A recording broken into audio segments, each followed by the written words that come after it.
Rabbi Dweck to allow us to know more and to teach us more about him. And Rav, the stage is yours. Thank you, Sina. Thank you, everyone, for joining tonight. Before we get into the nitty gritty of the Teshubah, I want to tell you a little bit about Hacham Matloub. And you know what I'm going to do, Sina? I'm going to make you co-host so you can deal with the Yes, that was actually a request by a few people. If you can have a co, so I can mute people who forget to turn off their so there mics, you etc. are. So yeah, And also we're going thanks. to ask people, but I'm going to ask questions in the middle, so I want people to be able to unmute, right? But I will start first with a little bit about Hacham Matloub, right? So that we know who it is that we're talking about. So Hacham Matloub died in 1970. I never knew him because I was born in 1975. But I was raised literally with his photo in my father's library in the dining room of our home for my whole childhood. And so literally I saw Hacham Matloub's photo every single day. And I was raised on stories about Hacham Matloub. Matloub is an Arabic form of Shaul, right? So he's Hacham Shaul Matloub Abadi. His last name is Abadi, but we all just called him Hacham Matloub. Everybody refers to him as Hacham Matloub. And that's also something that the Sephardi used to do. They would always refer to the Hacham by his first name. They would call him Hacham Yosef, Hacham Obadiah, Hacham Matloub. We didn't use the last name very often when we spoke about them. So Hacham Matloub was born in Halab. He was born in Aleppo. And, a few things to know about him, just some tidbits to know about him. I'm not going to give a whole biography about him. These are things that you wouldn't necessarily know unless you kind of were around him and his family. Should we let these people in? The Hacham Matloub lived in Halab at the same time as Hacham Izra'atiyah. Hacham Izra'atiyah was the Rosh Yeshiva of Porat Yosef in Yerushalayim. Eventually, he became the Rosh Yeshiva of Porat Yosef, and he was the Rabbi. He was the Rabbi of Hacham Obadiah. And Hacham Obadiah, and the reason why that Hacham Obadiah ended up becoming Hacham Obadiah very much is owed to Hacham Izra'atiyah. And Hacham Izra in his days in Halab, when he was living in Aleppo, he was an extremely bright student, and he was basically showing that his talents, Hacham Izra was showing that his talents were beyond his class. And so they gave him, in order to be able to give him a higher level of learning, they had him sit with Hacham Matloub. And Hacham Matloub became so Hacham Izra'atiyah became like the Talmid Haver of Hacham Matloub. And Hacham Matloub left Aleppo also for business, and he stopped in Yerushalayim. And when he arrived in Yerushalayim, the people in charge of Porat Yosef offered him to become the Rosh Yeshiva of Porat Yosef. And Hacham Matloub declined the offer. And he said that I have someone that is coming after me, who he's referring to Hacham Izra'atiyah, who's better for the job, and he'll do it. And that's what ended up happening. But Hacham Matloub almost became the Rosh Yeshiva of Porat Yosef, which would have been a very different course of his life. But in the end, he ended up in New York. And originally in New York, he taught in the Talmud Torah. And my father was a student of Hacham Matloub. My father learned with Hacham Matloub. And my father's first cousin, Moshe Faham, which are the ones who put this book out, put Magen Ba'adi out. Moshe Faham was the one who printed Magen Ba'adi. And if you take a look, I don't know if you have the actual book. Some of you may only have the PDF, but if you take a look in the book, you will see, I don't know if they have it here, if it's here. I may not be here. But if you look at the beginning, you'll see, but this is only the old version. Not the new version. The old version looks like this. It was published. It says published by Faham Book Association, which they only published like one book, and that was this. And you see Moshe Faham, he's on home crest, and that you could call Moshe Faham if you wanted to get Magen Ba'adi. And so they published his writings. Hacham Matloub didn't publish this book. Hacham Matloub wrote the Teshubot, and Moshe Faham took all of the Teshubot together and he printed them. And he really had, he had ownership of this book until very, very recently. And my father learned with Hacham Matloub for many years also. And there were many people that learned with Hacham Matloub. Rabbi Faur, who I'm sure you've heard of in our Chabura, learned with Chacham Matloub. And in a little bit, I decided that I'm going to give you a little bonus, and I will play a short recording of Chacham Matloub speaking for you. So you'll hear his voice, right? You'll hear how he spoke. Chacham Matloub in this recording is explaining why he allowed shaving on Chol HaMoed. Right? There was a big argument in the community for many years in the Syrian community whether Chacham Matloub allowed it or didn't allow it. And my father told me, he said, I was at the shiur. I heard him say that you're allowed to shave on Chol HaMoed. And Chacham Matloub allowed shaving on Chol HaMoed if 4 criteria were met. And this recording is him explaining the 4 criteria because people had taken issue with the fact that he had said it. And he's saying it in front of the chief rabbi of the community, Rabbi Jacob Kassin. And you can hear him. I mean, he's speaking in Hebrew, but you can hear him say at the beginning, he says, you hear Hacham Yaakov, Hacham Kassin. You hear what I'm saying so that nobody misquotes me and what it is that I'm saying. And he mentions Rabbi Faur at the end of the recording. But in any case, Chacham Matloub came to New York. And he started the Talmud Torah. He was teaching in the Talmud Torah, but the salary that they were paying him in the Talmud Torah didn't make ends meet. And so he went to work. He ended up having a business, and he used to work, Chacham Matloub. And my father, and everybody knew that Chacham Matloub, I mean, we will see that he was a tremendous Talmid Chacham. I mean, huge Talmid Chacham, especially when it came to halacha. He was a brilliant posek. But he had business. He had a business in the city. He used to go into the city every day to work and come back. And my father used to drive him into the city very often after tefillah in the morning. And he said Chacham Matloub would get into the car. He'd take his kippah off and he'd put it in his pocket. He'd say, "Okay, let's go. Let's go to work," because the Syrian Hachamim didn't wear their kippot on a regular basis. They wore their kippah if they were learning, or if they were in the knis, if they were in the synagogue, and so on. But they didn't wear their kippah in normal situations. That's my father was eyewitness to that. Many people said that. Chacham Matloub also, my grandfather, who also knew Chacham Matloub, my grandfather he laments the day that after his bar mitzvah, my maternal grandfather, his father wasn't home very often because they were very, very poor, and his father peddled goods all over the United States, and so he wasn't home very often. And my great grandmother raised all of the children. They were, I think, 13 children, and by herself. So there was a lot of hitting and stuff that went on in the house, in order to be able to keep the kids in line. But my grandfather didn't want to be in the Talmud Torah. He hated Talmud Torah. So when he became bar mitzvah, which meant that you stopped Talmud Torah, he stopped learning. My grandfather, my maternal grandfather. And he said, I remember his father, my great grandfather, begging me to go learn with Chacham Matloub, because Chacham Matloub would teach the 13-year-olds. Chacham Matloub was teaching the teenagers. And my grandfather, who just turned 90, and may he live and be well, he said, you don't understand how much I regret not listening to my father. He said, my father was physically dragging me in the street to go to learn with Chacham Matloub, and I refused. I wouldn't go learn. And till this day, he regrets not doing that. But in any case, Chacham Matloub, he worked and for a living. And so I was going to say that my grandfather said that Chacham Matloub used to go to the beach with his wife. He would sit on the beach with his wife. The beach wasn't the place that it is today. People were a lot more modest on the beach, even then than they were today. But he did. He would go with his wife, and that's what he did. But what we're going to read tonight is his Teshubah regarding whether it is permitted to use a dishwasher for meat and milk dishes. He's going to indicate whether they can be used one after the other or together and so on. But I want to make very clear to everybody tonight who's at the shiur that I'm less interested in the halakha that we're reading tonight. I'm not interested in that, because somebody asked me, can we talk about the different opinions and how it goes? If you want to read something that brings all of the opinions on dishwasher, Chacham Abadi also has a Teshubah on dishwashers. And he comes to the same conclusions as Chacham Matloub, which you can see in Yabia Omer Chelik Yod, Siman Dalet.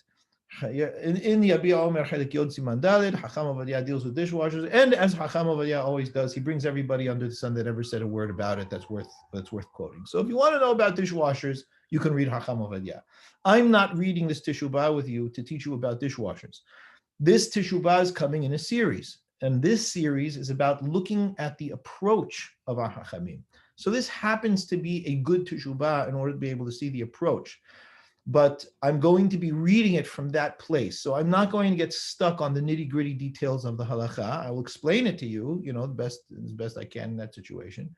But I want instead to focus on the nature of Hacham Matloub's dealing with the halakha, how he dealt with the circumstance and situation. And so I'm going to be paying much more attention to those, flag posts along in the reading, so that you are aware that that's what it is, that the point is for this, not the actual halachic psak of Chacham Matloub. Now that said, I will tell you this is a very technical teshubah, and I am not going to spend time going through explaining all the technical details. I may, however, ask you to answer some questions to see if you're on the ball, but otherwise I'm going to be going fairly quickly, and this is definitely going to be a moderate level class. This is not a beginner's level class. So does everyone, I don't have, do I have the PDF? I do have a PDF, which I can put up, but I'm not going to be reading from it. So I will put that up. Let me see, let's make sure that I have it. Unless I deleted it. No, I don't think I did. Here it is. Here it is. Okay. So let me do this. I'll share the screen. Yeah.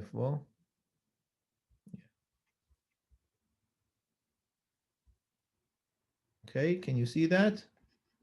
Yeah, this is the new version. This is a new version of the. See that? So before I do this, though, I want to. I want you to hear his voice. So you'll hear Hacham Matloub how he spoke. I know some people have heard this before, but just in case, if you haven't heard it, but I need to also share. So I'm going to stop 1 second. I'll stop sharing. Yeah, I'll stop sharing this for a second, and I'll share my audio with you. Share the computer sound, and bear with me.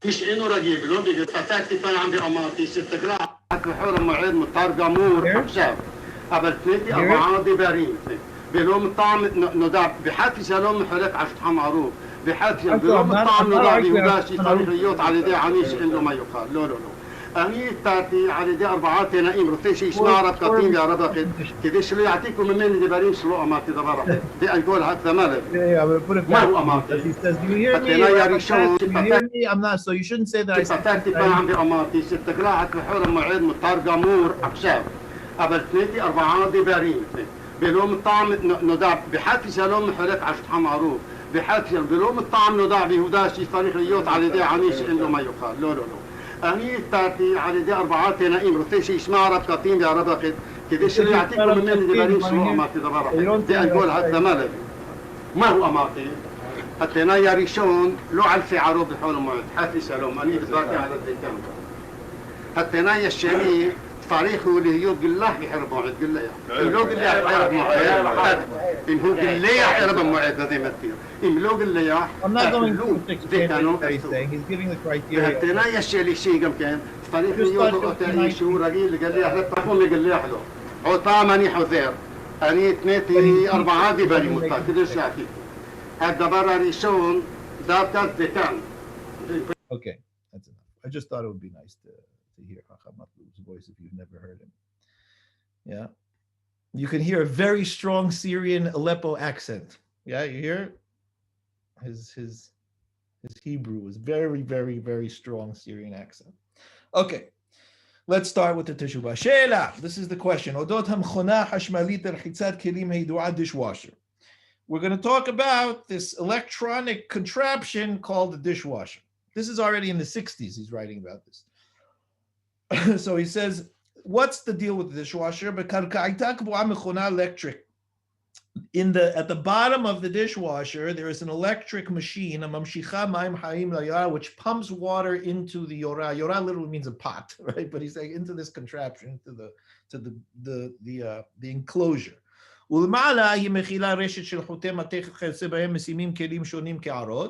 on top there are these crates, what do you call them?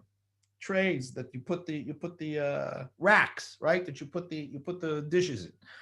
And every dish has its own slot that you put the dish in.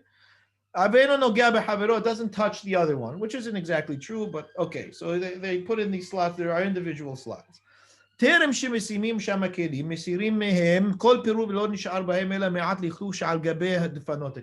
before you put it into the dishwasher, you're supposed to clean it. You're supposed to rinse off the dishes so they don't have a whole bunch of junk on the dishes when you put them into the dishwasher. Today, the dishwashers, God bless, are able to do much better jobs than the ones we were able to do in the 1960s. So people are a little less meticulous about it.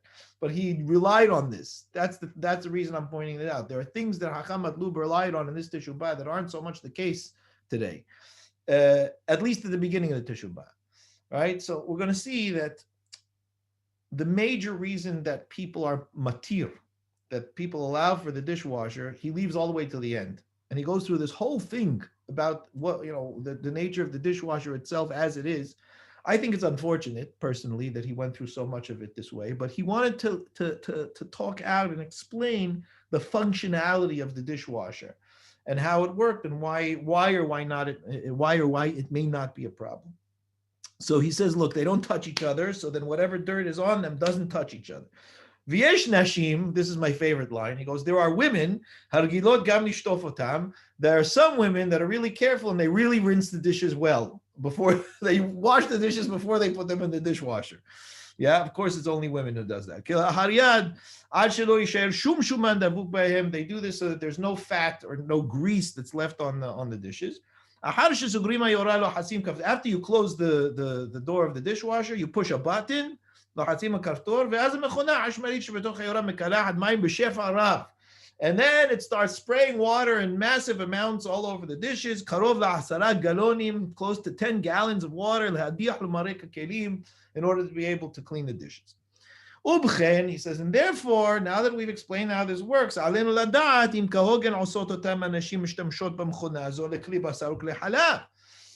it appropriate? Notice what he's doing over here. It's very important. Hacham Matloub is not dealing with a situation that is brought to him as a new situation. What he's dealing with is a situation that people are already doing. It's very important to understand that, right? He says it very clearly in the question over here. He says,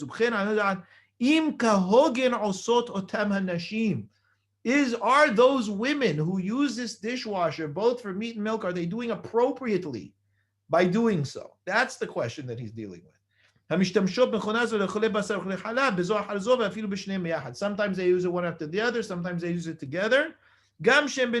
Even when they are fresh, the dishes haven't lasted for 24 hours.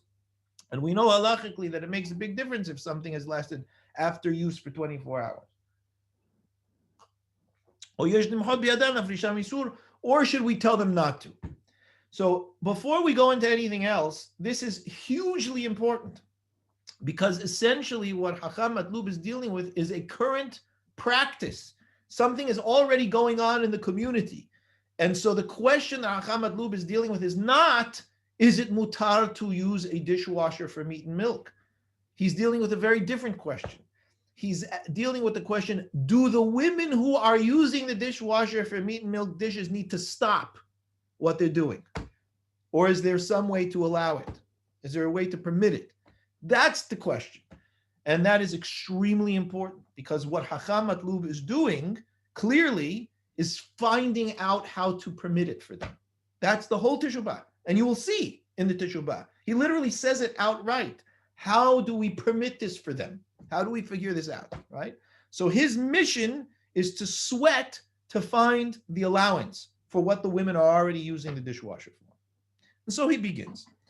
He says, Pitaron she'ela zotalu. He goes, look, the solution to this question is tied to, lechaora, seemingly anyway, it's tied to, what is the nature of the water that is being sprayed onto these dishes, halachically? Right? How are we supposed to determine the nature of the water that's being sprayed onto the dishes? That's the whole thing we got to figure out. If we can figure that out, then we have the solution to the problem. That's what Matloub is saying. He goes, look. Sorry, Rob, can you scroll down? Sorry, can you scroll down? Perfect. All right, so if the water that's being sprayed onto the dishes is what we would call a kli rishon, right? We should consider this water a kli rishon, which is a primary vessel, which I'm not going into. I'm sorry, you have to know what a kli rishon is. But a kli rishon cooks, right, halachically. And that's really what our problem is. What l'chaora is the issue with having meat and milk dishes? Well, one thing is that we're worried that the meat and milk is going to be absorbed as meat and milk in the dishes and then make the dishes not kosher, right?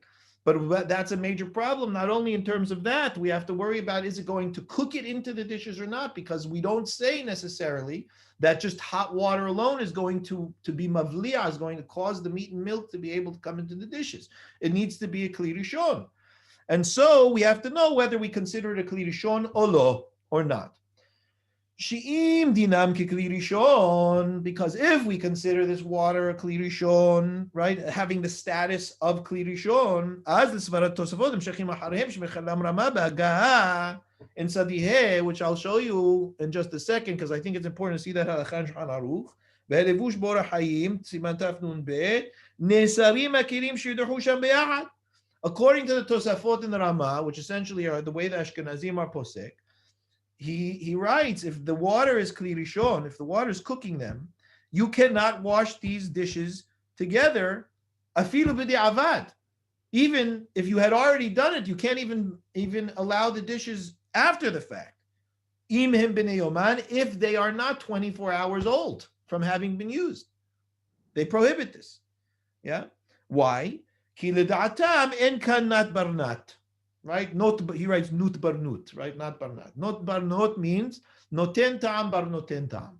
So I'm going to have to explain what noten ta'am bar noten ta'am means, because that runs throughout the entire. Oh, here you have it actually written out. Sorry, I have the old version. But in any case, this must have all of the. Oh, this is no fun. They wrote out all the Rashi Tevot for you. I was going to test you on all the Rashi Tevot. That's not good. Anyway, so what is this for preschoolers? So not barnat means noten ta'am bar noten ta'am. And what that means is as follows, right? We know that in the laws of kashrut, right, of mixtures, right, what we would normally call hilchot ta'arubot, right, things that mix, kosher and non-kosher that mixes.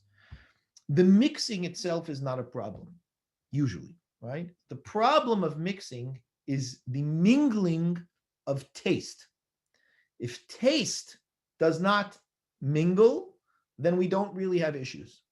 That's the whole thing, right? So pork that falls into a chicken soup, for example, is not an issue just because the pork fell into the chicken soup. The only time that it's an issue is if I can taste the pork that is in the chicken soup, right? I mean, obviously, if I can actually see it in there, I'm not allowed to keep it in there. I got to take it out. But the question as to whether I can eat or drink the soup, the chicken soup, after the pork has fallen in the soup, all revolves essentially halachically around one question, right? I'm talking practically now. I'm not talking about all of the discussions before it, but practically there's only one question. Can I taste the pork in the soup or not? That's it. So everything that's written about it revolves around that question. And the same is true with basar v'halav, right? So basar v'halav is unique. Why is basar v'halav unique? Because meat and milk, because basar v'halav on their own are permitted. It's the only thing that we have where a fusion of two permitted items creates a prohibition. Yeah, so you have milk, which is permitted, you have meat, which is permitted. They fuse and they become as an entity prohibited. So when do they fuse? Again, it is all dependent on taste. If I can taste it, if I can taste the meat and the milk and vice versa, that's a problem. But otherwise, there's no prohibition for me to eat that. There is a separate prohibition with meat and milk that I'm not allowed to cook it together, whether I'm going to eat it or not, right? And then that's another question. That's its own issue. But the issue of taste is everything. So the question is, well, what if there are diluted tastes. They're diluted stages of taste. That's an interesting question. What if it's noten tam, right? Noten tam means it gives taste, yeah? So let's say I have a situation specifically with basar b'halab, because in order for basar b'halab to become prohibited, the permitted items need to come together. So let's say, for example, I have a milk pot, and I'm boiling water in the milk pot, and I have a meat spoon that I want to put, or that I did put into that pot, right? Is that a problem? Well, some will say that's not barnat. It's noten tam, bar noten tam. Why? What happened over here? The milk that was originally cooked in how did the milk pot become a milk pot? I cooked milk in the pot, right? So now I have milk that went into this pot.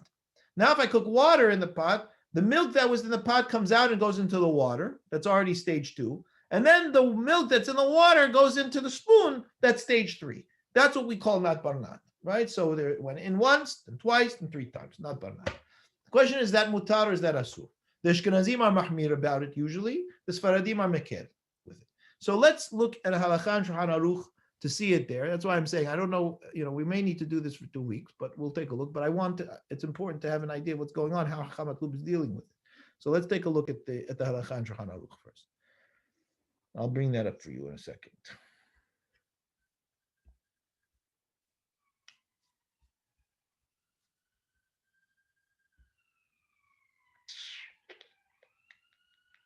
Where is it? Here it is.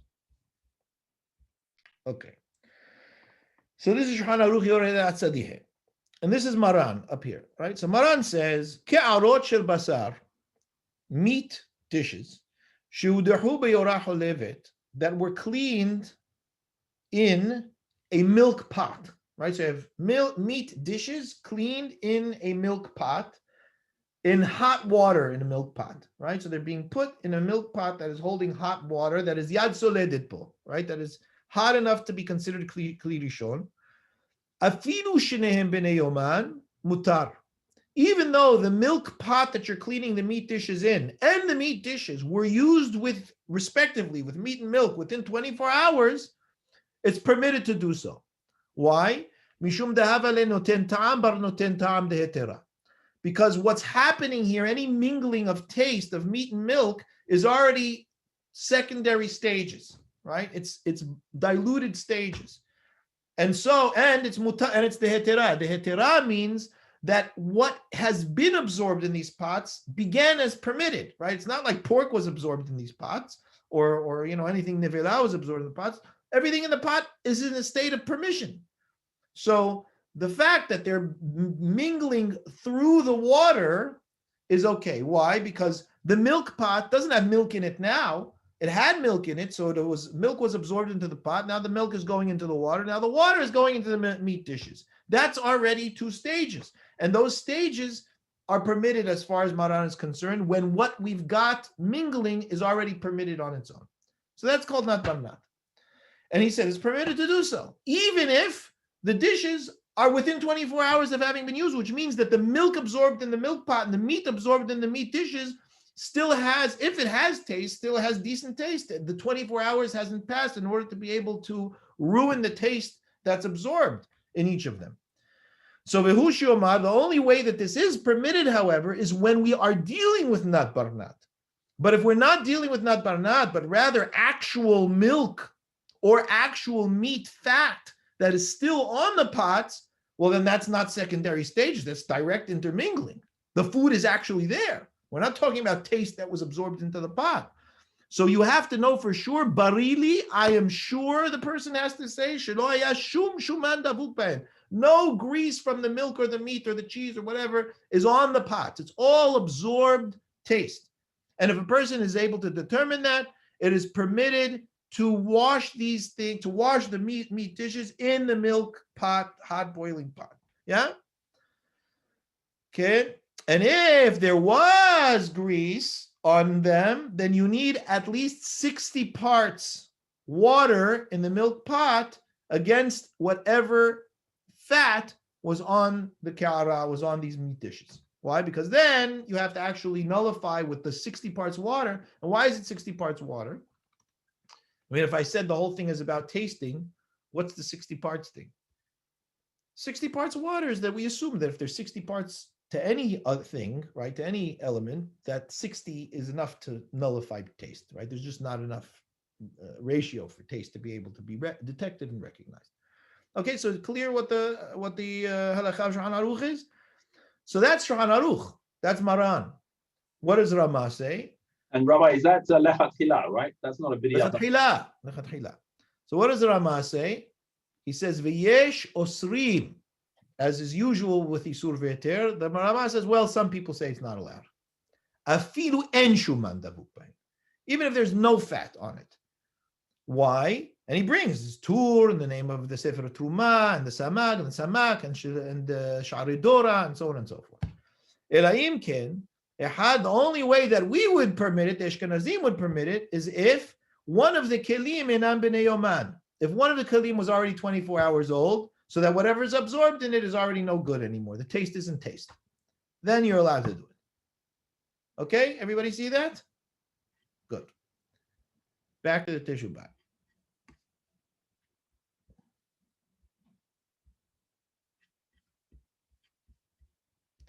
So that's why Hacham Matloub is saying, according to the Tosafot and the people that follow Tosafot and the Ramah and the Haggaha, which we just read, and the Lebush, Nesarim Kelim Shuduhu Sham Biyahad. Right? The dishes that are cooked together or that are, put in this hot water together are going to be asur afilu b'di'avad. Even retrospectively, even if it was already done, post facto, we say. If they are within 24 hours of having been used. Why? Because according to them, according to their opinion, in kanoten tam noten tam dehetera. Lefi shinzarav tam basar v'halab mehadaha. Their problem is that the water, what occurs in the water is that the milk taste that comes out of the milk pot and the meat taste that comes out of the dishes mingles in the water and already becomes problematic in that mingling before it goes into each other. That's their issue. And therefore you can't say that it's properly not barnat. As little Bet Yosef mentions this idea, but he doesn't agree with it. Now, according to Maran Shulchan Aruch, en le'esor b'nidon didan. But as far as Maran Shulchan Aruch is concerned, we shouldn't prohibit, and we don't prohibit the kelim im lo haya shum shuman davuk b'hem. And again, if there was no grease from the food, the milk or the meat on the pots. Shekach katav, he wrote explicitly, ka'arot shel basar shedahu biyorach olev, which is this is the halakha we just saw. בהם אפילו שניהם בני יומם מותר משום דאב לנותן טעם נותן טעם דהתרה והוא שומר בריא שלא היה שום שומן דבוק בהם עד כאן. Right, he was just quoting the halakha. על כל פנים להדיחם ביחד לכתחילה לא הותר שם. Right, so somebody asked me, what does that mean? Is לכתחילה or בדיעבד? Right, so listen to what Hacham Matloub says about over here. He says, however, it doesn't seem, says Hacham Matloub, that it's mutar to do so לכתחילה. Why? Right, and Hacham Matloub Maran writes this in Orah Hayim regarding Hilchot Pesach, right? So which I'll show you in a second. Right? I'll show you the halakha that Hacham Matloub is quoting over here. So he goes, Al kol panim la'adiham b'yachad la'chaticha lo utar shem afilu edad Shulchan Aruch, which is interesting, right? Why would Maran write that halakha in Shulchan Aruch in Yoreh De'ah without a qualification, and only rely on the fact that he wrote it in Orah Hayim? Otherwise, one has to concern themselves with that question. Yeah. Now, Cham Ovadia writes about it in the Teshubot. Cham Ovadia deals with it, but that's not for now. So,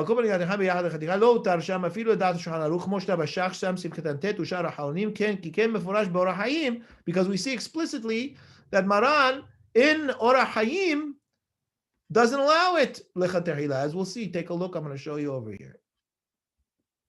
Show you the halakha inside.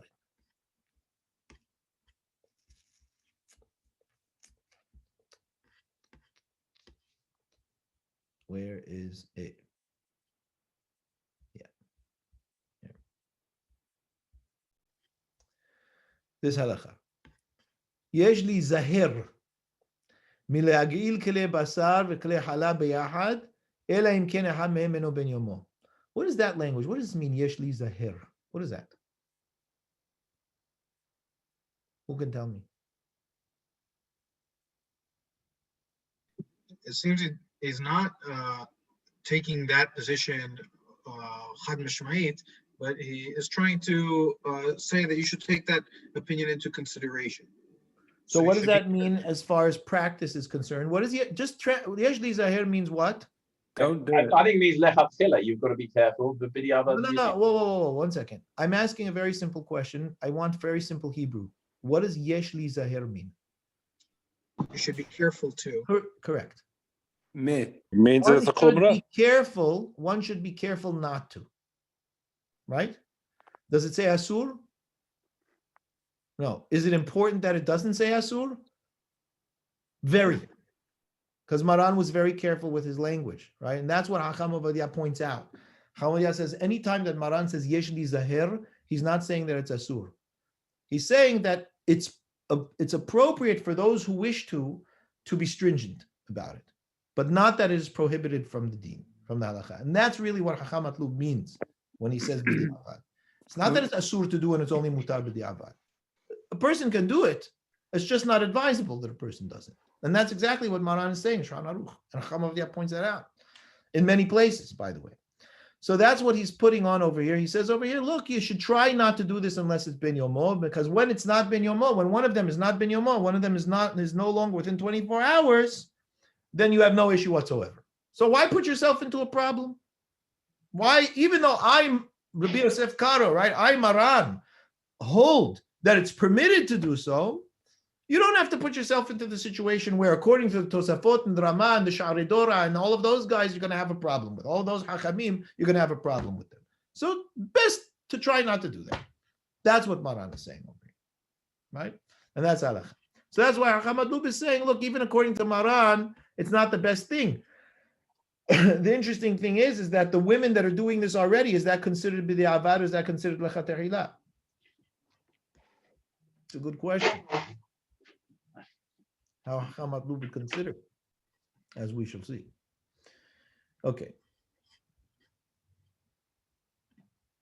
Back to the Teshubot.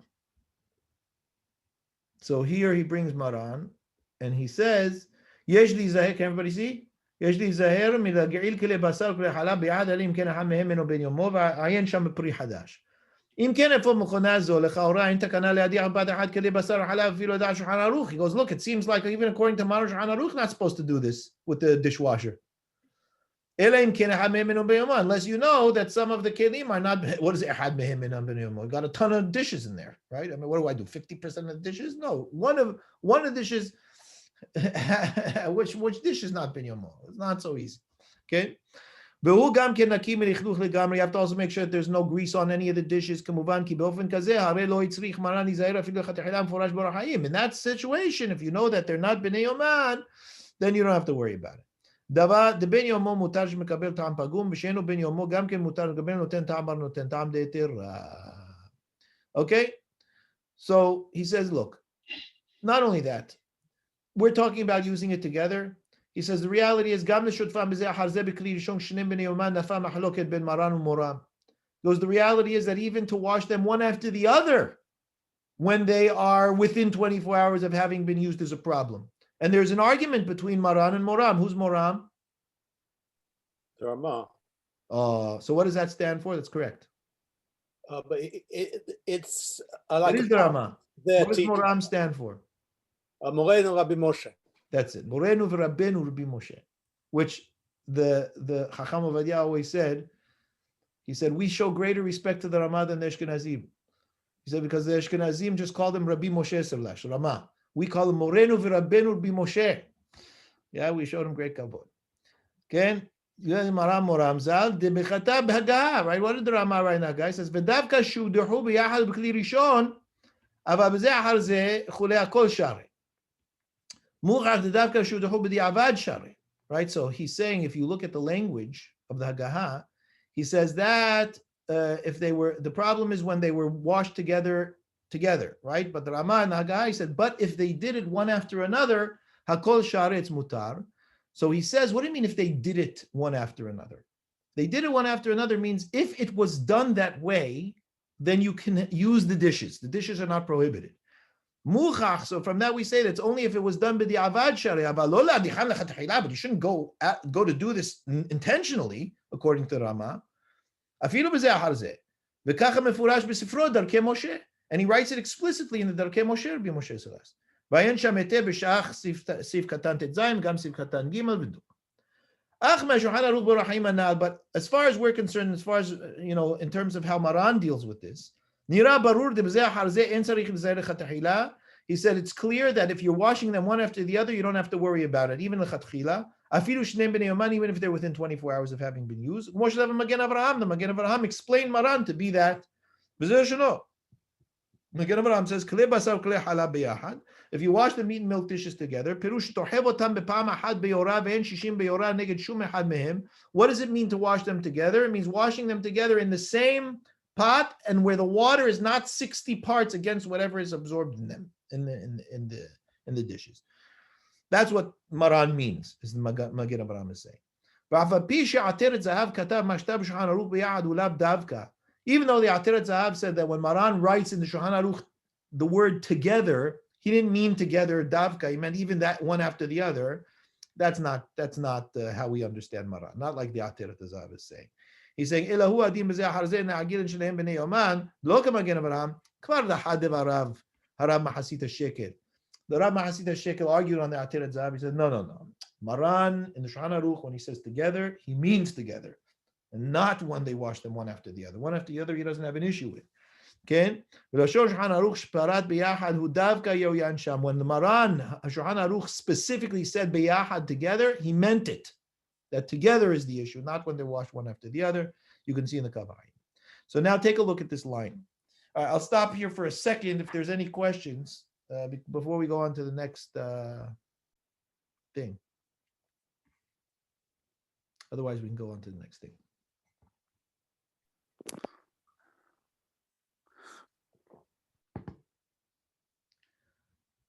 Okay, good. So we're going to continue on Ot Bet. So now look at this line by Matloub. So Matloub says he seems to be in a bind, right? Because even Maran Shulchan Aruch, who seems to allow it, doesn't allow it very freely, right? It's an iffy situation. So he goes, Ata ma la'asot b'mechona zo kedei lehatir. He goes, what can we do in order to be able to make this mutar, right? In order to be able to find a heter here, right? We have to find a heter, which is phenomenal Chacham Matloub language, right? He uses that kind of language all the time. So he says, what do we do in order to be matir? Gam l'shitat Rama, even according to the Rama, there should be a way that we should be able to find at least one after the other. According to everybody, we should be able to find a way that it's mutar, because the Rama doesn't like the one after the other either. So we're hitting obstacles, right? We're hitting obstacles where people are not happy with the situation. So he goes, look, so this, in my opinion, is a little bit of it's going off into a place where we don't really need to go right now, what Chacham Matloub is doing. But I will read through it, because he goes there, but I don't think, again, I'm not arguing on how he does his teshubah, but in terms of where it is that he ultimately gets, it's not absolutely essential that he goes there, but he does go there because Chacham Matloub is looking at this as the most novel idea, right? So he's trying to explain the mechanics of the dishwasher. It's very important for him, by the way, that the mechanics of the dishwasher, the functional system of the dishwasher should be understood, right? So we get what it is in order to be able to establish halacha. And that was very important because you will see that Chacham Matloub really did test the dishwasher. He looked to see what was going on. He tested the temperature of the water of the dishwasher. He wanted to see how much water was put out in the dishwasher. And that's a posek, right? That's the way that he was posek. Incidentally, Chacham Yitzhak Yosef, the Rishon Zion, he was my Rosh Yeshiva, he said that that's how Chacham ben Zion Abba Shaul used to do everything. Chacham ben Zion Abba Shaul was constantly conducting experiments in his flat, right, in his apartment. He said there was never a time where he went upstairs, because they used to live next door to each other in the same block. Chacham Ovadia and Chacham ben Zion used to live next door to each other. So they used to spend a huge amount of time together. And Chacham Yitzhak said, he goes, I remember when I was a kid, I would go into Chacham ben Zion's house and he was constantly testing things. He was measuring things, weighing things, seeing how much things, all the time. He wanted to see what the physical, practical reality of things was. Chacham Ovadia not so much. Chacham Ovadia didn't do much of that. Hinesh medakdekim neosif. So he goes, look, some people in their use of the dishwasher, they are careful to run an empty cycle in between the meat and the milk cycles, right? Because if, according to the Rama, we don't like the meat and milk one after the other even, so some people run a clean cycle in between, right? They think that might be a way to help it. He goes, Yesh medakdekim neosif sham b'intayim adaha shmalim yochel leorare kanit. Right, the empty dishwasher alone. Why? L'shem haga'ala, because they want to do like a haga'ala, a koshering of the dishwasher. Yeah, because they think by doing this it extracts whatever was absorbed, and it's like doing a full haga'ala to the whole dishwasher. That's what they think. Now this is a very important point because people think, are you allowed to do haga'ala in the dishwasher? So he wants to address that too. Right? He wants to deal with that. And he says, look, he goes, look, the reality is we can't really rely on such a thing and call it hagala just to run a dishwasher on its own. And what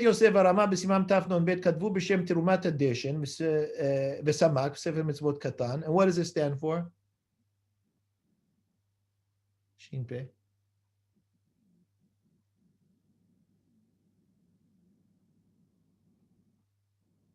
Where's my Jeopardy music? I need my Jeopardy music. Sha'ar Poskim. Sha'ar Poskim. That's annoying. De'en haga'ala mo'elet klum ela davka berotchim shema'alim retiha. So they write that haga'ala needs to be actively boiling, right? The water needs to be at a temperature where it's actively boiling, but aval hayad soledet b'hem lo mahane. But if it's just yad soledet bo, it's not enough to do haga'ala. Right, to achieve hagala. And in this contraption, kayadu, as we know, it doesn't get to boiling point. The water doesn't get to boiling point. And where it's actually bubbling up. So you might say to me, yeah, but does it really need to, Does it really need to boil? I mean, at the end of the day, the way that the stuff was absorbed in the dishwasher was not through boiling water, it was absorbed by the water of the dishwasher. And we say, right? However, it's absorbed the way that it's extracted. So maybe you're going to say to me, why do I need it to boil in this situation? Let it be extracted the way that it was absorbed. So Matloub asks it. He goes, like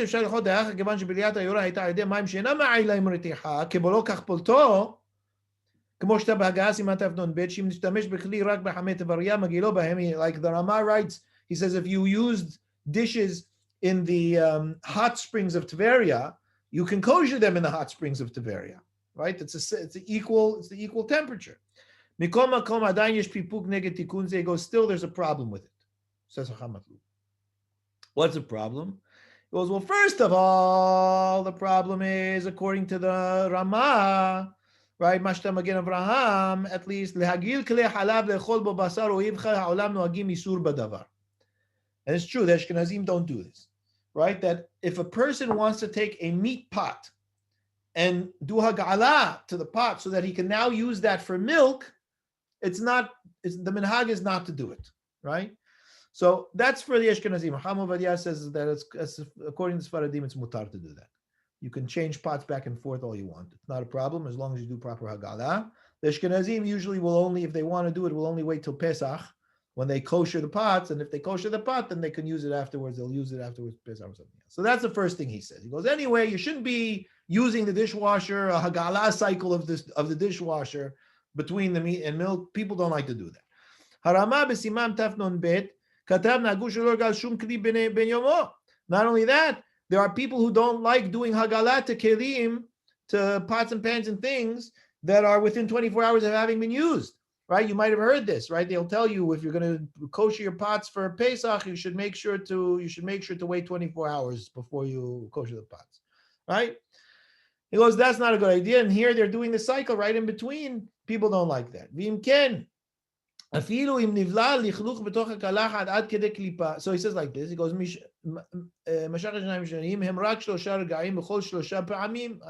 what am I looking at? Did I miss something? Yeah. Yeah. הרמה בסימן תנ"ב כתבו נהגו שלא להגעיל שום כלי בין יומו, כלומר, I have to see if it's the right, no, it's not the right one. No. No, oh, it is, I guess. שיפעילו לבדו. Why don't I have it? I skipped the page? I guess I did. I did skip a page. Anyway, I'll read it for you. Right? So he says, okay. Let me just find it in my book. Sorry about that. He says, הרמה בסימן תנ"ב כתב נהגו שלא להגעיל שום כלי בין יומו, כלומר שאפילו לבדו. Even though it's alone, we don't like doing hagala for kelim that are within 24 hours. However they are, whether it's from meat to milk, whether it's absorbed with isur, whatever it is. Right? But the dishwasher is definitely within 24 hours of the last use. Right? No, people aren't waiting all that time to clean the dishes. Then he says,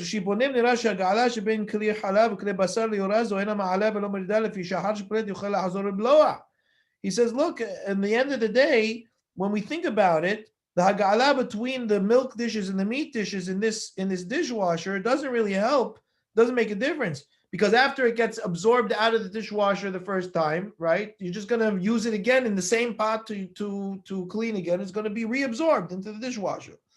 Okay? But you could say that there's not barnat, right? There's no ten tam, but no ten tam. The meat goes into the dish. The dish then comes out in the water, and then the water into the dishwasher, and then the whole thing is all basar. That's mutar, right? We're not dealing with anything that's asur. And then after all of those stages, it could possibly go into the milk dishes afterwards, or vice versa. But even so, according to the Ramah, it's no good. So what is Hacham Matloub doing over here? Hacham Matloub is saying what they are doing for the dishwasher by using a mid-cycle, by running a mid-cycle that's empty, doesn't work for the Ramah and the Shita of the Ashkenazim. He's showing that here. So it's not really a tikkun, right? He goes, by doing that, it's not really a tikkun because it doesn't help the problems that people have with it. So he says, Uchdei la'amod al yesod tzorech hagala ve'asbarata kahogen. Right, so now he goes through a whole thing about hagala, which in all honesty, I don't really want to do, but we will. What's the time? We only have 5 minutes left. All right, so look. I would say go over, Rav. Don't worry if we go over the time. I'm definitely you don't think you can? No, I cannot go. No? But okay. But that's what I'm saying. I think that we have two options. We have two options over here. You can vote.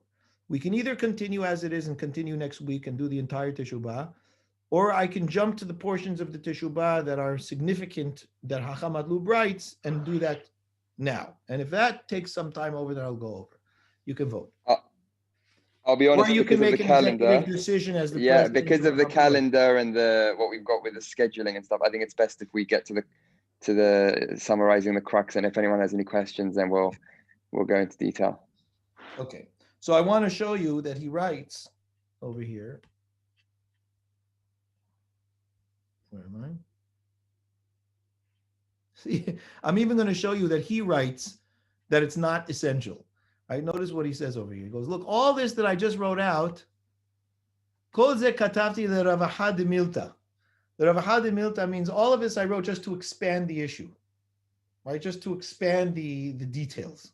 Yeah, so I touch all bases with things that the outer elements of it that people might address.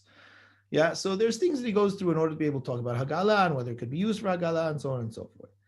But he does say over here, one thing I want to point out, if I have it, let me see. No, I don't have it. I don't have it. Right, so he says, I want to read this to you over here. He says, he goes, look, you know that boiling water is 212 degrees Fahrenheit. He says, I mean, remember, he's writing in America. So he goes, 212 degrees Fahrenheit. He goes, he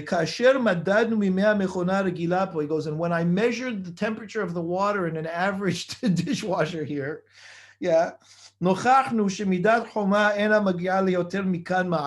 He goes, we found that the heat of the water of a dishwasher doesn't get higher than 150 degrees Fahrenheit. So it's not boiling. You can't. So essentially, he's saying you can't use it for hagala proper.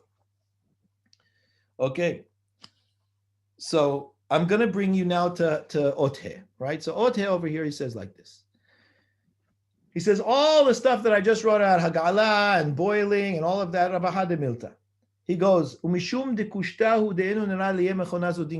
goes, I don't think that this dishwasher can be considered a kli rishon, which is very important because remember that was one of the first things that he wrote. Is this a kli rishon or isn't it? Is it going to cause the absorption of the meat and milk by being a kli rishon or not? So he goes, the truth of the matter is I don't think that this machine can be considered a kli rishon. He goes, what? He goes, but the truth of the matter is, I have a better heter than saying that it's not a kli rishon.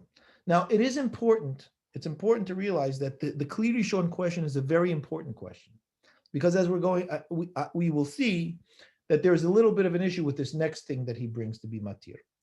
But the kli rishon question is important because according to Maran Shulchan Aruch, if the dishes are not in a kli rishon, they're not being boiled, then they can't be mixed. In other words, the tastes do not get drawn into the dishes, right? It doesn't work in order to be able to put the taste or to infuse the taste into the dishes. It needs to have a status of a kli rishon. And he says, and one of the things that we know is one of the reasons why we know it's not a kli rishon is not only that the water doesn't get the boiling point, because the yad soledet po is not necessarily a boiling point, but because the water is not boiled in that contraption. It comes from elsewhere and then it streams into the contraption, right? So it's as if it's being poured into it. And so he goes, and if it cooks at all, or if it affects at all, it affects it only kedei klipa. It affects only the outer layer. And that's halacha in cooking and tarobot and so on and so forth.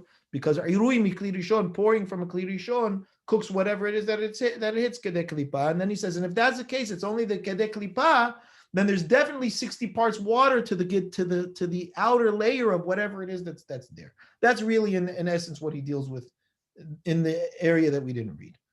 But then he says, but look, there's a better thing for this. I have a better way to permit this. And he says, Yesh le'atir b'pshitut. He goes, it's simple that it should be permitted to allow this thing. Le'adiach be'orazo kle halal kle basar afilu bebat echat, even together. You should be able to wash meat and milk dishes in this thing, bipshitut, simply, and do it together. Why? He says, even if they have the junk on them, right? Even if they have guk and grease on them, I think it's permitted. And the reason is based on what Maran wrote in Sadiheh. What Maran wrote in Sadiheh Sif Dalet is the following. I'm going to show it to you. I just want to show it to you because it's nice to see it inside.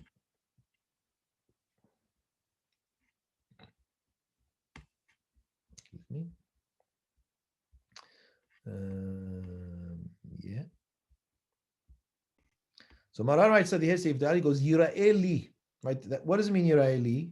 It seems to me, says Maran, right? Which means that this is his own opinion. He's being posek his own opinion, but it's a very basic opinion that makes tremendous sense. He says, I think that in the case that I just wrote about up here, which is, remember, putting the meat dishes in the milk pot in the water, right? And they have to be clean and He goes, however, says Maran, I think that if you put efer b'mayim, if you put ash into the water, ashes into the water, into the hot water that's in the pot that you're cleaning the dishes in, before you put the dishes in, right? So you have a milk pot holding boiling or hot water, put ashes into the water before you put the dishes in to clean them, even though it has grease on them, mutar. Why? Because the ash is noten ta'am lifgan. It ruins the taste. And remember, the whole issue is taste. And so if it doesn't give meat taste, milk taste, proper meat and milk taste, it's not asur. The Yisur doesn't even begin to get off the ground because you need them to fuse as meat and milk. But if they don't taste like meat and milk, they taste yucky because of the ashes that are in it, then there's no isur. That's called noten ta'am nefgam. And that's a halacha mefuresh Shulchan Aruch. So that is now what Hacham Matloub bases the Teshubot on. And he says, ash, try dishwasher detergent. Ashes. Dishwasher detergent is 100% worse than the ashes, and it functions in the way that Maran essentially was saying. And so he goes, I think with the gook on it and whatever, it's exactly what Maran wrote in Seif Dalit. So bottom line, what Hacham Matloub is saying at this point is it's a halacha mefureshet in Shulchan Aruch in Seif Dalit of Sadiyeh that it's mutar to wash it together. And he says why? He says because even though the Taz and the Shach questioned Maran in the Shulchan Aruch, Kvar Gaon Chacham Tzvi b'tshuva siman kuf aleph yeshiv kahogen al divreim. The Chacham Tzvi argued with Shach and the Taz appropriately, and he agreed halacha l'maaseh to the Shulchan Aruch.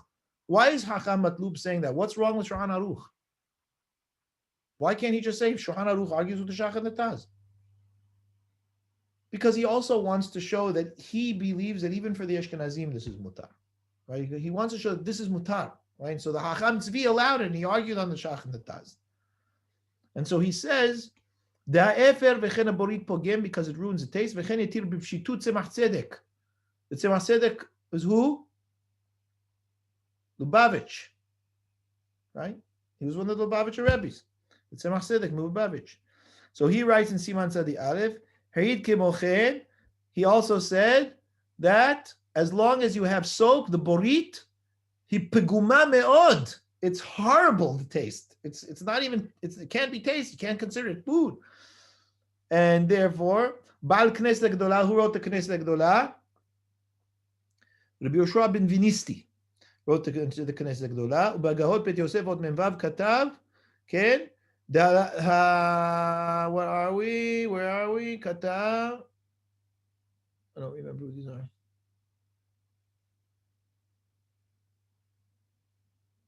I don't know who accepted it. I don't remember who these guys are. Mehila? I don't remember the Rosh Devot. Sorry? The Mesek Eliezer, the second one? Yes, thank you. The Mesek Eliezer. Chazak Baruch. Yes.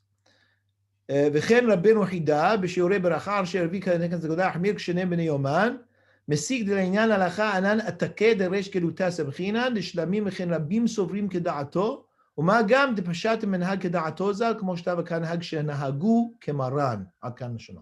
So even the Hidah that brought opinions that argued with Maran, maybe it's not enough to put in the ash, we hold like Maran and the Minhag is like Maran, and that's what we do. וכן כתב מרי עייש, רבי יהודה עייש, בית יהודה, סימן סמך בית, הלכה ד', עיקרי הדת, סימן יוד, עוד בית. סימן י"ח, הביא עיקרי הדת, so on and so forth, בחיי, קודש יחזקאל, ורב הורא, goes, he bringing all people that agree to the Shulchan Aruch, וראויים עמודי הוראה כאלה להקל לגמרי, אפילו במקום הדחק, he says we can rely on them to be מקל. והנה ידוע, this is the עיקרי הדת. והנה ידוע, שמכונה זו, כבועה בפנים, Kain kufsa. He goes, everybody knows that in this machine, there's a little pocket that is open that you fill with borit, that you fill with detergent. Before you close the dishwasher. And with all the movement of the water, the dishwashing detergent is spread all over the place into the thing, right? Wash the dishes. And this soap mixes with the hot water. Now this is key. He says before the actual washing of the dishes. And that point is where a lot of people argue with this whole thing. They say, no. There's the delayed release of the dishwashing detergent, and the hot water already comes into the dishwasher before the dishwashing detergent comes out, and all of that issue comes around. That may be the case, but as Chacham Matloub wrote at the beginning of the Teshubot, there's reasons to be matir of that as well. The only difference will be if there's grease on the plates or not. Right? That's what we don't want it to be. But in any case, he writes that it happens beforehand, but that's only a problem. Well, in any case, some other people say that it depends, right? I mean, even if it absorbs in the dishwasher, but the soap comes in while the process is going, it ruins the taste anyway of everything. right? So there's a question as to whether it could be done. Incidentally, Hacham Ovadia in the Teshubot is matir exactly like Hacham Matloub, right? He allows using the dishwasher for meat and milk together with the soap because of the soap. I mean, you have to think about this, right? Forget about the dishwasher. You know, the fact that people have two sinks today. What do you think? People in Yerushalayim 50 years ago were able to have two sinks? They barely had one sink per family. They shared one sink for 10 families. How do they do that? Nobody thinks about that. Okay? בוריד מתערב מים החמים לפני שטיפת הכלים, דיה לעשות את פליטת הכלים, גם השומן דבוק בעין נותן טעם לפגם, all of it is נותן טעם לפגם, והיורה ושאר כלים הבולעים ממימי הדחה עם השומן שבעין, לחם חמודות. לחם חמודות. Sorry, it's been bothering me. והיורה ושאר כלים הבולעים ממימי הדחה עם השומן שבעין, לא בלעו אלא טעם פגום שנפגם בבורית ומותר, דאיפה פוגם בכלי, שאינו בן יומו וכאמור. So he says that the soap takes care of ruining the taste and you don't have to worry about it.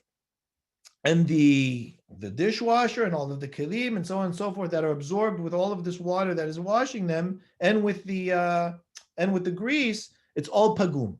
It's all ruined taste because of the soap. Yeah? It ruins it all.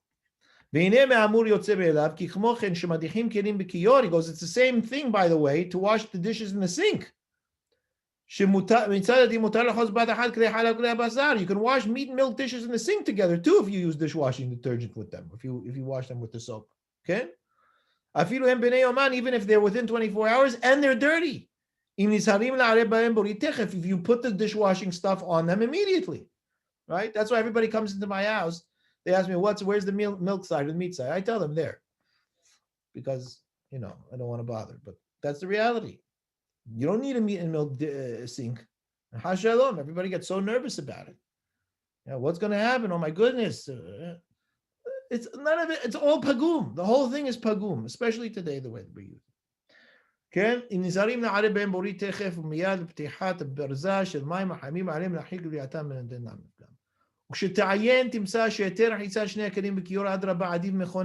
the truth of the matter is washing the meat and milk dishes in the sink at once is better than the dishwasher. Because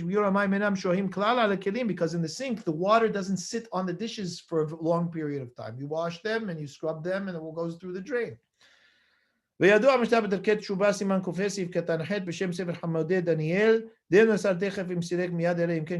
only time that the mixture of things is a problem is if it sits there for a bit. But if it's constantly washing through, it's not a problem. Okay. Then he says over here, people can't do hagala with it, with the dishwasher, so I'm not going to go into that.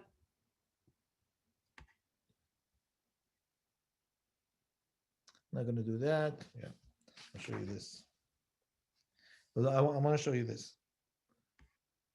He says, ופה כדאי אולי להסביר בארוכה דברים אחדים הגם שהם פשוטים למעיינים ודומים כעין משנה שאינה צריכה. He goes, look, I also want to explain some things here that it's likely that to many people reading this is pashut. It's very simple, but nonetheless, שמי יטעון הקורא בשולחן ערוך אם נתנו אפר במים דמרן לא התיר כי מדבר ולא לכתחילה. You may read that halacha in Shulchan Aruch, right? Seif Dalit. And where Maran says, Yira'eh li shim natan efer b'mayim, right? That if you put ash into the water, it's okay. You might think that Maran is writing that only b'di'avad and not l'chatehila. You might think that notem tam levgam is only mutar b'di'avad. Why?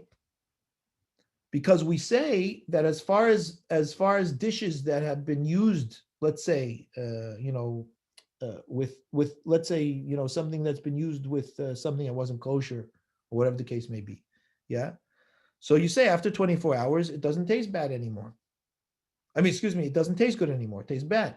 So, for example, let's say that a person had a plate of bacon. Right? Not a Jewish person. Let's say a non-Jewish person had a plate of bacon, hot bacon on the plate. The bacon got absorbed in the plate. And that plate was washed, right? You don't have any, grease, bacon grease on, whatever it is. But it was left for 24 hours. And then I come along, I don't eat bacon, right? I come along and I put like a hot hamburger on the plate, and I eat the hamburger on the plate. Did I eat something asur? I'm asking. I'm asking you to answer me. Absolutely not, Who's saying that? Robert. Why not? Because the taste of the bacon is pagum. Correct. But is that lechatchila or b'diavad? Can I use the plate on purpose? I thought there's a gezerah de Rabbanan that you couldn't use the plate, but if you Correct. There is a gezerah. There is a gezerah. The Hachamim say don't use the plate. From the Torah, you can use the plate. I'm not asking about the Torah. I'm saying the Hachamim say, I'm talking about practical halacha here, right? You can't use the Hachamim say don't use the plate, because if we let you use the plate that way, you're going to end up using the plate even when it's not 24 hours. So it's eno ben yomo, atu ben yomo. But b'di'avad, if you've already done it, you can eat your hamburger. Why? It's already 24 hours. It's pagum. So Matloub is saying you might think that Maran saying put ash into the water is only b'di'avad because it's a noten tam livgam, and maybe noten tam livgam, like the case that I just stated, is only an allowance b'di'avad, but not lechatechila. You follow? So he says you might think that. He goes, but you shouldn't think that. Why? He goes, he goes, first of all, remember that we tell you lechatchila to boil, if you want to kosher pots or dishes, wait, you can do it lechatchila when they're not ben yomo. We say wait 24 hours, then put them into the water and boil them. Well, you can tell me, so now they come into the water, it's not a problem. No, that we tell you to do. We don't say, oh, but you better have 60 parts water. No, we don't say anything. We just put in the water, the boiling water, as long as it covers the thing. Because it's no ten tam of gam. If it's not ben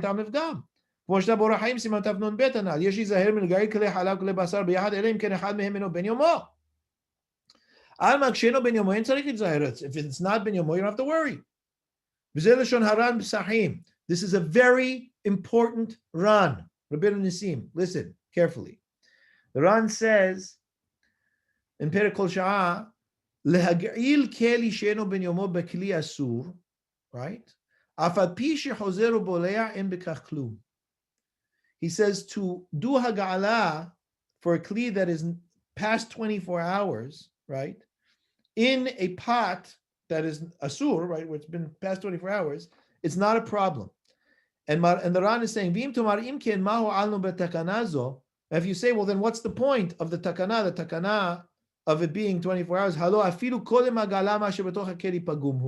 you say, okay, even before the hagala, whatever is in the pot is already pagum, right? It's already not good.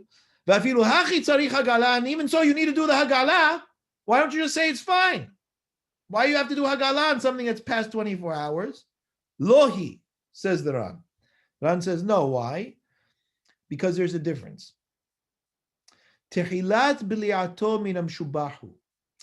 pot that absorbed the isur, absorbed the bacon, let's say, right, or absorbed whatever it was that wasn't asur, that wasn't mutar, absorbed it in a good state.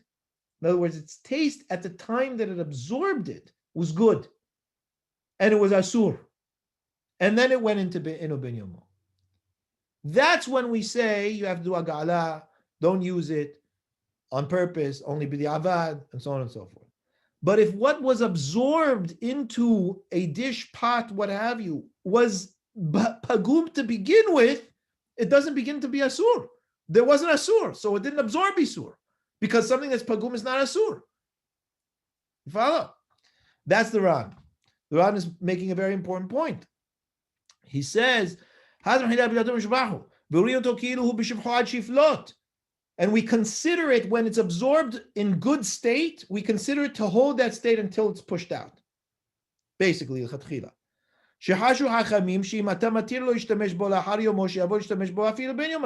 are worried, if I let you use this thing that absorbed perfectly good bacon at one point, even after 24 hours, you're going to end up using it before 24 hours. But anything that absorbs something that is already pagum, already not good, mutar. That's mutar. And that's what Maran is saying. Maran is saying, make the water pagum, so that whatever is absorbed is already pagum.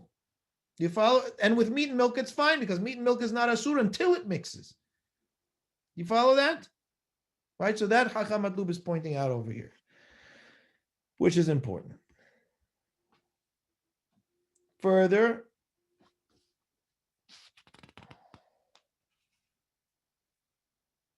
then he talks about, okay, I'm not going into all of the halachic ramifications, but I want to look at this. Look at this. You can look at it on your own, by the way. I'm happy that you would. So he says this. He goes, Ba'harona. He goes, finally, this is a very cute tidbit. He says, Alai lehodot shebet midrashenu nochachi. He goes, look, I have to admit that the Bet Midrash that I have to deal with here in Brooklyn, right, which is where he was at the time, right? You can't imagine that in the Syrian community in Brooklyn anymore. But when he was in the Syrian community in Brooklyn, he says, Hu ani v'rekam legamre mikol sifrei shut. He goes, it's completely bereft of any responsa. So I have no resources. Like I don't have any reference. Especially those that were recently printed, right? They have the old stuff. I don't have any of the new stuff that people are dealing with. So I don't have any dishwasher Teshubot besides mine, over here. He goes, and they don't deal with the current issues of the day. He goes, Beta hayu mo'ilimli. I'm sure they would have helped me if I had them. To be able to enlighten a bit more the pathways of instruction over here, to deal with this modern contraption that we're dealing with. He goes, look, I saw in this journal, this Torah journal called the Pardes, that somebody wrote about it, but after that I haven't seen anybody write about the dishwasher. Okay, except for one guy. He says, I think this is very interesting what he says. He goes, there was one Rav called Moshe Nussbaum from Poughkeepsie, right?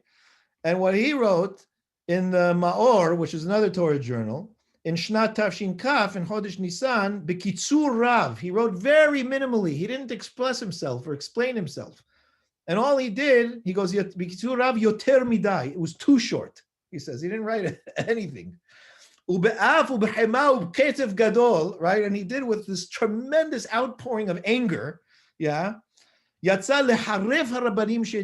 went to destroy the rabbis that permitted this thing. Right? He went out with guns blazing. And that was when they said to wash one after the other.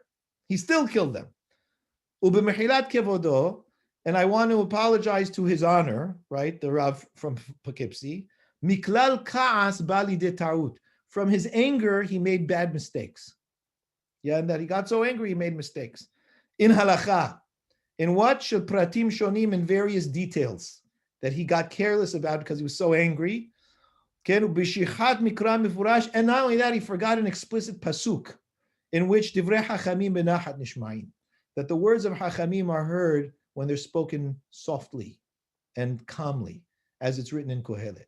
So he said, I'm sorry that rabbi had such a problem with his anger management, but he should have been careful about it because it caused him to have serious problems halachically, and he forgot a very important pasuk. So he said, but look at this, how beautiful it is, because this chabura and this particular series is about approach, like I said at the beginning. And look what Chacham Matloub writes over here. He says it explicitly. He says, Mipnei darko ena darki. He says, the way of this rabbi that I just quoted is not my way.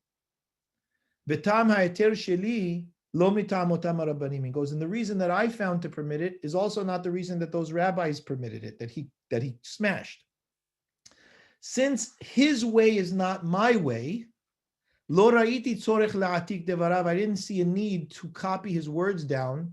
Hayorem zikim, that are shooting arrows right at people. Rak l'shem shakla v'tarya, for nothing else than just to show the questions and answers that might come as a result of it. Sof davar, he says, the end of it all. Aliba d'ilcheta, according to halacha, mutar l'ishtamesh b'mechona zo. It is permitted to use this. What is it?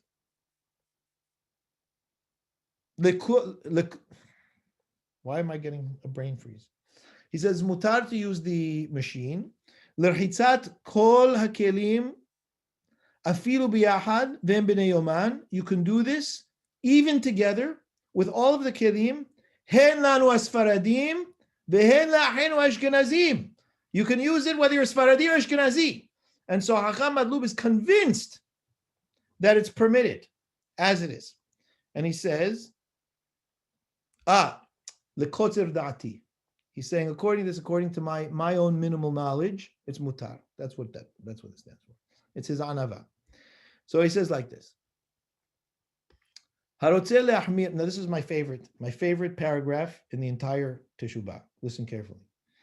He says, a person who wants to be mahmir, harotzeh le'achmir, u'yishtamesh bo pam lekli halav u'pam lekli basar, who wants to be mahmir and use the dishwasher one after the other and not together, or you want to leave the dishes 24 hours before you put them in there, and you want to clean them of the grease before you put them on, he's allowed to be mahmir if he wants to do that. That's, to me, is one of the most remarkable lines that Matloub ever wrote. I'm allowed to be mahmir? I need a heter in order to be able to be mahmir? What, are you kidding? Whatever happened to Tavua HaMachmir, Tavua HaBeracha? Right? Look, in this case, if you want to use the dishwasher one after the other, or you want to, leave it for 24 hours before you put it in, you want to wash the grease off of the dishes even, you're allowed to be stringent in those cases because there's reason to be stringent. Because if you even have a problem with that and you have enough money to put 2 dishwashers in your house, bless you. But a person who wants to throw all their dishes in there, even when it's not an extenuating circumstance, they just want to do it because it's easier for them. Maybe they want to save the water, right? They're concerned about the conservation. He doesn't want to just throw also heat all the water. It's just too tough to have to sit and wait all the bizbuz man, the wasting of time of having to do two dishwashers, twice a day, until it finishes and they come back and use it. Those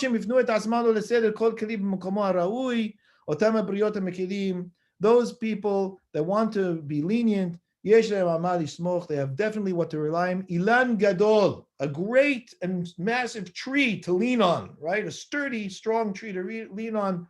Maran Moreno Harav Yosef Karo, Maran and Shulchan Aruch. Ubifrat lanu Sephardim, certainly according to the Sephardim, shekibal nahorotav, that accepted his rulings. V'gam pashat minhag nenu keda'ato da'at elyon, and of course our minhag is just like him, the knowledge of the one who knows the knowledge of high things. Hanirah la'aniut da'ati katavti. I've written, as far as I understand, in the humility of my own mind and understanding, V'tzur Yisrael yatzilenu mishgiot, and may the rock of Israel save us from mistakes. And that is it. So that's Matloub for you. And with that, as we've gone on over 30 minutes, I shall leave you. Rav, thank you so much. That was fantastic. I think I speak on behalf of everybody. Really looking forward to doing some chazara. So please do make sure you send the recording so I can get it to the Habara. I've left my number in the chat for anybody who wants to join the WhatsApp group.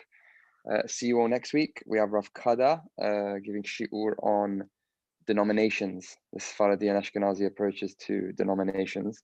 Again, Rav, thank you so much. That was incredible. Hope to see you all next week. Pleasure. Have a good night wherever you are. Good night, everyone. Go to.